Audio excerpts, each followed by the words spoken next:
যে সিদ্ধান্তটা নিল তা কিন্তু এটাতে খুব খারাপ লাগতেছে আমাদের।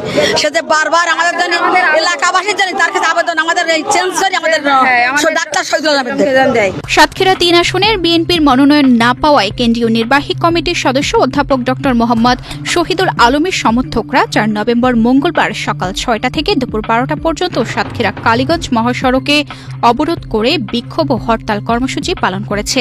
অবরোধ চলাকালে তারা টায়ার জ্বালিয়ে বিক্ষোভ করেন, এতে যান চলাচল বন্ধ হয়ে যায়। সাধারণ মানুষ চরম ভোগান্তিতে পড়েন।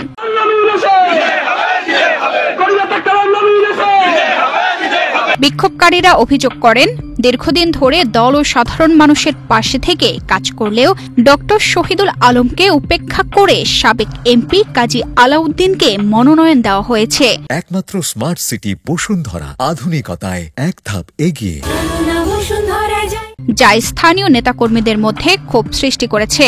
তারা দ্রুত ডক্টর শহীদুল আলমকে পুনরায় মনোনয়ন দেওয়ার দাবি জানান এবং কেন্দ্রীয় নেতাদের দৃষ্টি আকর্ষণ করেন।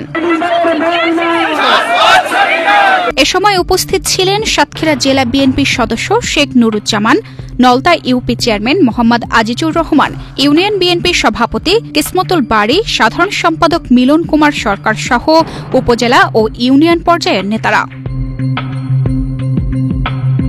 তানজিদা রহমান ইনাইয়া, বাংলাদেশ প্রতিদিন।